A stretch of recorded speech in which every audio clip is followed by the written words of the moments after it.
В эфире информационная программа «Итоги дня». В студии Марфирина Алексеева. Здравствуйте. Озвучу основные темы выпуска. Якутянин Алексей Петров за мужество и героизм удостоен звания Героя России. Он стал 12-м якутянином, героем с начала СВО. Расскажем, как государство поддерживает отечественных производителей и почему национальный колорит в бизнес-сфере – это преимущество. Якутские дерматологи открыли новые возможности диагностики. О новых возможностях. Студент из Нерюнгри завоевал серебряную медаль чемпионата высоких технологий. Межрегиональный этап чемпионата прошел в городе Бирск. В Якутии продолжается прием подачи документов в вузы. Подробнее о ходе приемной кампании. Якутянин Алексей Петров удостоен звания Героя России за мужество и героизм, проявленные в ходе специальной военной операции. Указ о присвоении высшей государственной награды подписал президент России Владимир Путин.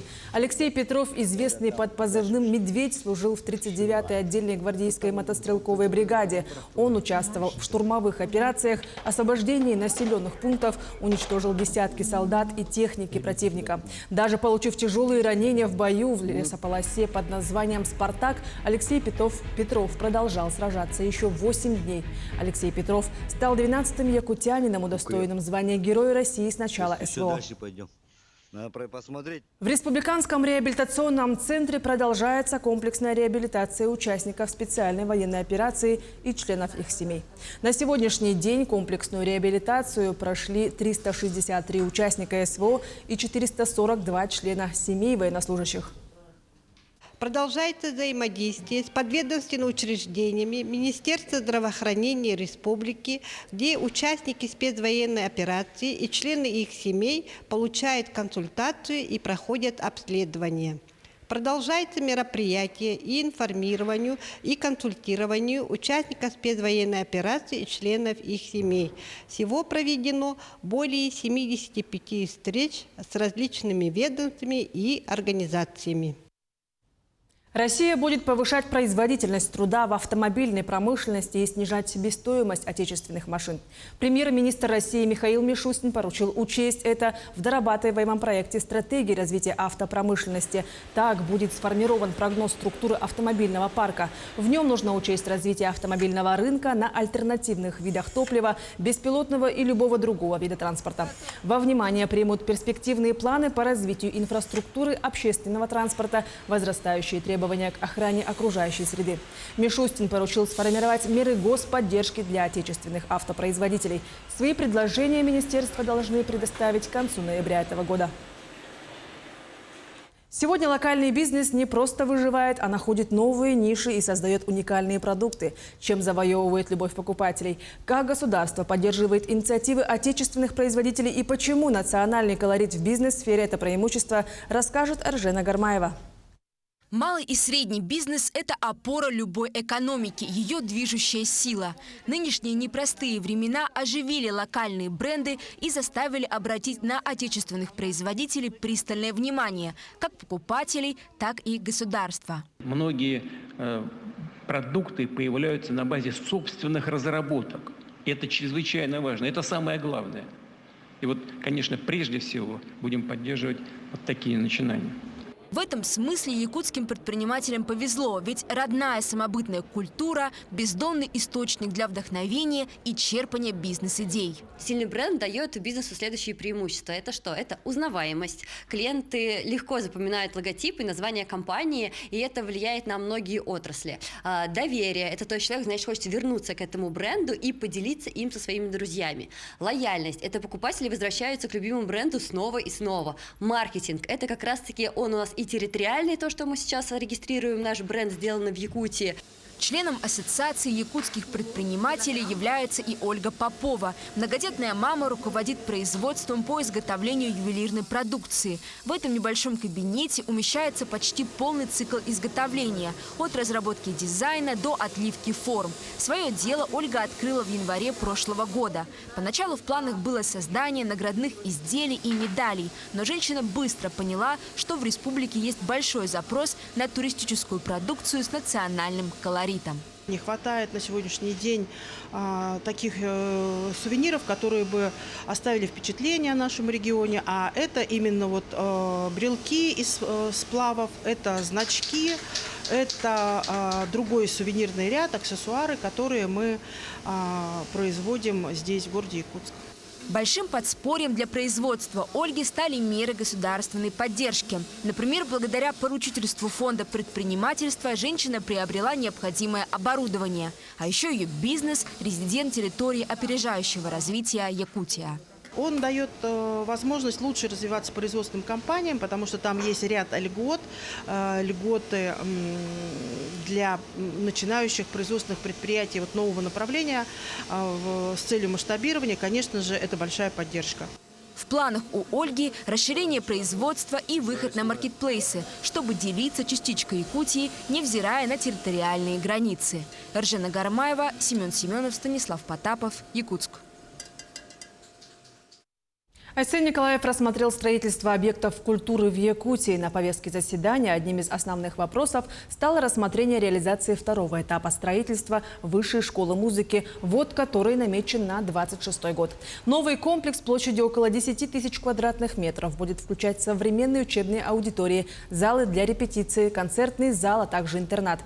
Глава отметил, что строительство необходимо завершить в установленные сроки и с высоким качеством. Комплекс станет значимым центром для молодых талантов всего Дальнего Востока. Кроме того, завершено строительство социально-культурного центра в селе Крестях Сунтарского улуса. В этом году введены в эксплуатацию многофункциональный центр досуга в Атамайском наследии Горного улуса и Центр культурного развития имени Василия Местникова в Нижнем Бестяхе. Минфин отчитался о полном выполнении социальных обязательств по итогам прошлого года. Министр финансов Антон Силуанов заявил о выполнении всех социальных обязательств, предусмотренных федеральным бюджетом. Выступая в Госдуме, он подчеркнул, что все запланированные выплаты гражданам были произведены. Он напомнил, что бюджетная политика прошлого года была сфокусирована на выполнении социальных обязательств, технологическом развитии и улучшении инфраструктуры, поддержке армии и семей участников СВО, а также интеграции новых регионов. В республике налажен выпуск деревянных каркасных панелей для быстровозводимых строений. Их производство помогает в строительстве жилых домов и социальных объектов в отдаленных районах Якутии. Но прежде чем выходить на массовый рынок изделиям, необходимо пройти испытания. Панели испытали на максимальную нагрузку. За ходом испытаний наблюдали мои коллеги. Строительный сезон в отдаленных северных и арктических улусах очень короткий. Порой бывает, что строительство одного объекта затягивается на несколько лет. Строители просто не успевают завести материалы и технику и возвести здание за один сезон.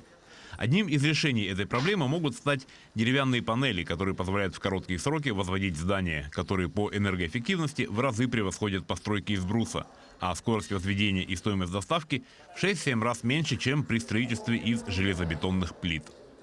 Большая надежда, и мы рассчитываем на то, что мы поможем людям в Арктике, потому что туда, как все знаем, да, немного желающих есть, кто хотят поехать туда строить дома, например, многоквартирные, двухэтажные или там одноэтажные, 4-8-квартирные дома. Вот мы планируем эту нишу как раз занять. Прежде чем приступить к массовому строительству, изделия должны пройти испытания и получить соответствующие заключения экспертов. Сегодня сотрудники Якутского проектного научно-исследовательского института испытали панель на нагрузку. Изделие помещается на домкрат и постепенно увеличивается давление. Производители рассчитывали на максимальную нагрузку в 5-6 тонн. Но результаты испытаний превзошли все их ожидания. Испытание является определением максимальной несущей способности и фактической нагрузки, когда происходит разрушение. Это называется стендовые испытания. Для массового выпуска таких панелей сейчас мы дали где-то 16 тонн и продолжаем, будем вести до разрушения этой панели. За ходом испытаний наблюдал и первый заместитель председателя правительства республики Дмитрий Садовников. Поскольку массовое производство надежных стройматериалов может помочь в решении первоочередных задач, связанных с улучшением качества жизни в отдаленных районах, в том числе и в Арктике.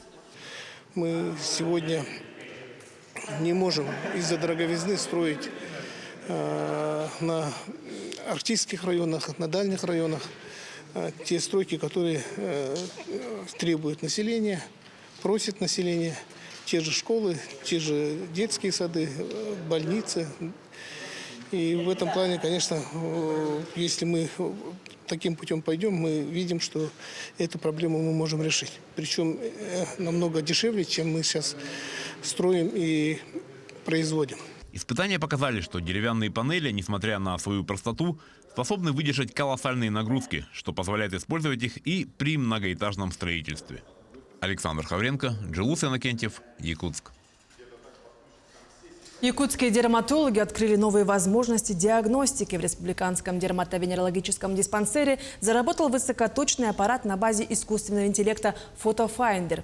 Он позволяет фиксировать новообразования по всему телу и одновременно исследовать их. Тему продолжит Саргалана Неустроева. Теперь кабинет дерматолога в якутском диспансере больше похож на фотостудию. Здесь вам и вспышки камеры, и специальный фон, только вот позирование немного другое. Все для того, чтобы создать настоящую карту родинок на теле и в дальнейшем отслеживать изменения в их количестве и качестве в динамике. Какие-то изменения цвета, размера, формы или того, чего не было на этой коже полгода или год назад, она вот так выделяет и сигнализирует, что именно с этим элементом здесь и сейчас врач должен очень внимательно поработать. Самостоятельно заметить такие изменения бывает очень сложно. Без автоматизации приходится давать характеристику для каждой подозрительной родинки, отмечает московский врач-дерматолог Татьяна Шилина. В республику специалист прибыла, чтобы научить якутских коллег работе с данным аппаратом. Много времени на это не потребуется. Система достаточно бесхитростна и не требует приобретения новых навыков. И мы можем выполнять фотографирование буквально нажатием кнопки.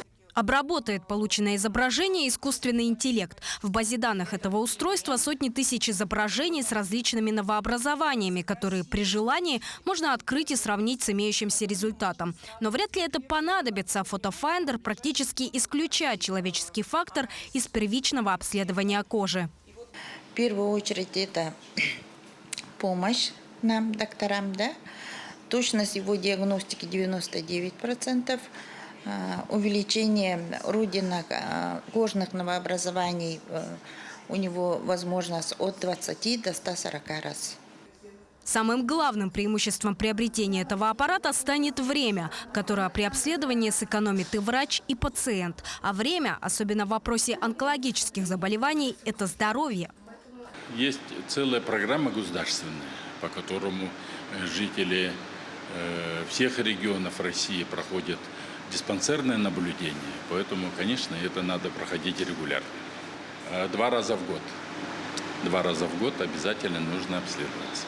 Сегодня на учете диспансера по новообразованиям на коже состоят около 100 человек. Но это не значит, что вопрос не актуален для каждого. Не забывайте, что родинки есть почти у всех, а факторов риска слишком много, чтобы пренебрегать помощью специалиста. Саргалана Неустроева, Джилус Иннокентьев, Якутск.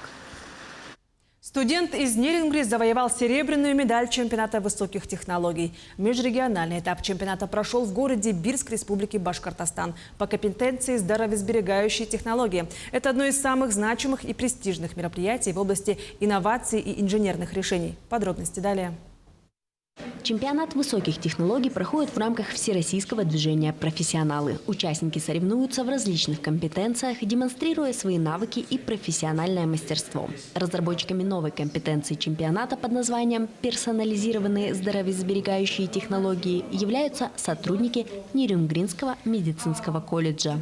Разработали, провели региональный этап. Нас поддержало все научное сообщество. Участие приняли 19 регионов, в связи с чем было Москвой принято решение провести итоговый межрегиональный этап. Отличием от других чемпионатов это то, что связано с современными цифровыми технологиями, да, применяем интерактивные технологии, а также используем для выполнения модулей какие-то новинки в медицине, то есть современное оборудование, современные тесты, которые только вводятся в медицину. Таким образом мы можем популяризировать и упрощать работу медицинских работников. Студент первого курса Нерюнгринского медицинского колледжа Павел Белоногин, обучающийся по специальности лечебное дело, в региональном этапе чемпионата занял 1-е место. На межрегиональном этапе – 2-е место.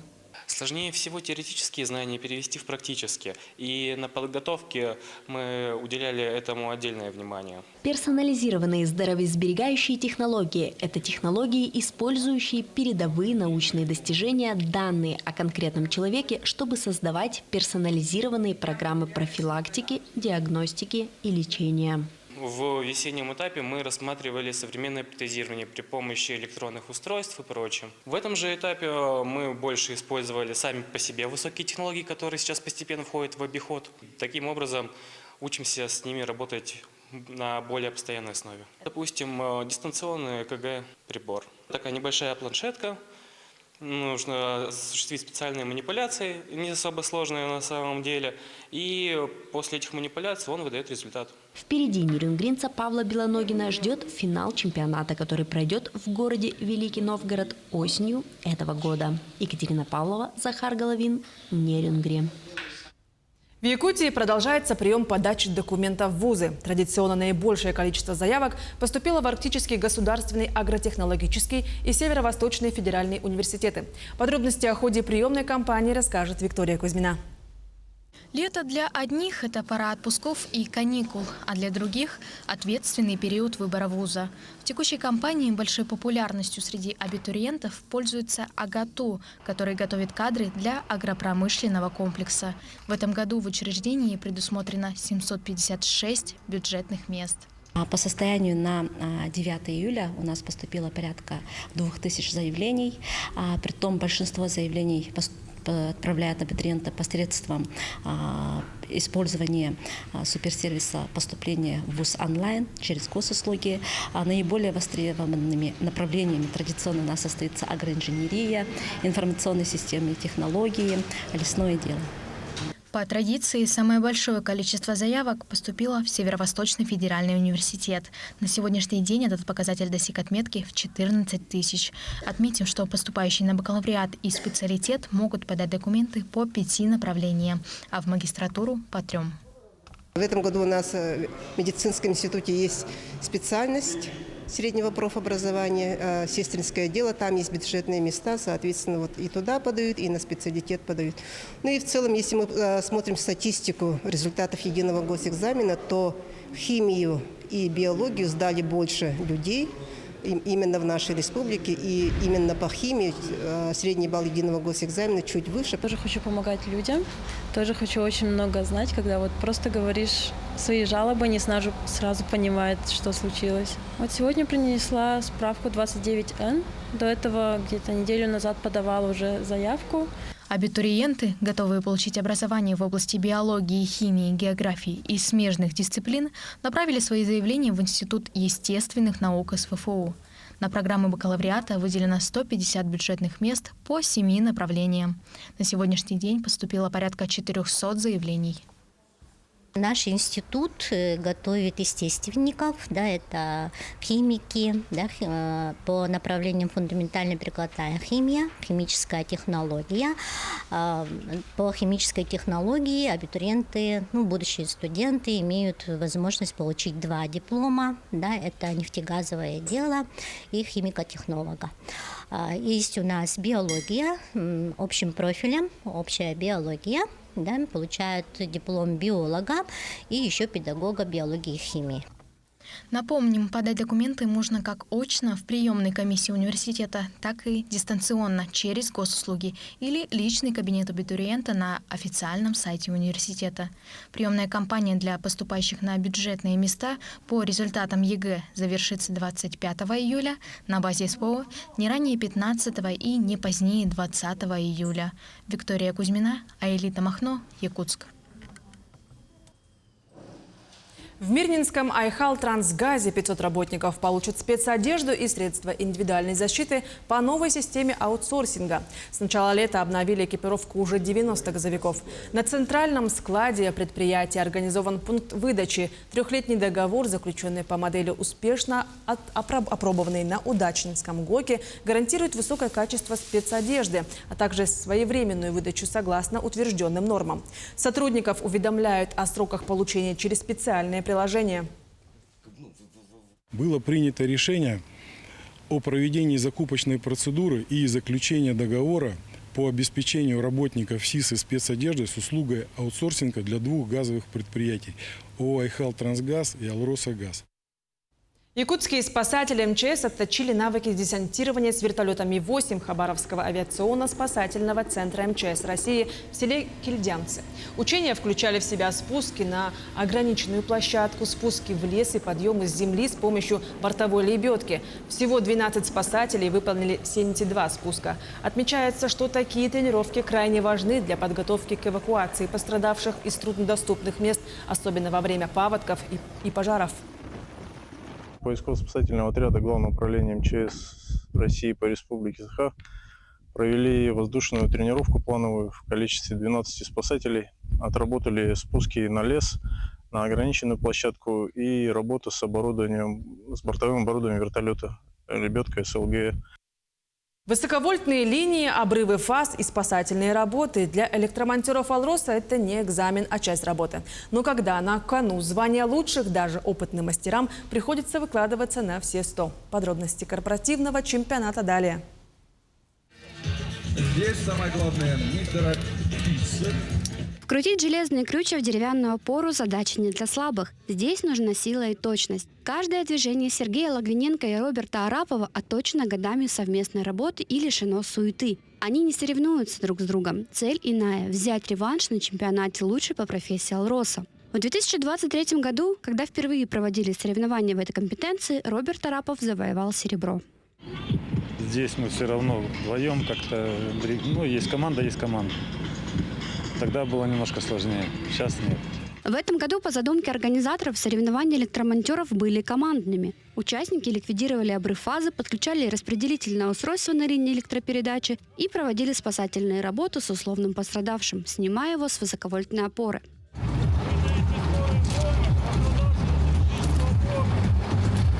Айхальцам удалось привести друг друга к победе. Звание лучшего по профессии «Алроса» в номинации «Обслуживание и ремонт электрооборудования» теперь принадлежит Айхальскому комбинату. Совместный стаж работы в «Алроса» у Сергея и Роберта 23 года. Учитывая ежедневную практику, тренировка перед чемпионатом не понадобилась. Коллектив за нас болел очень сильно. Поддерживали морально. Постоянно звонили, писали. И на соревнованиях также поддерживали. Сергей и Роберт вернулись к рабочим будням месяц назад, следят за бесперебойной работой карьеры юбилейной, обслуживают и чинят электрооборудование, и все так же в команде. На призовые Сергей побалует себя и купит станок для обработки древесины, а Роберт внесет деньги в семейный фонд. Алена Боровкова, медиакомпания «Алмазный край».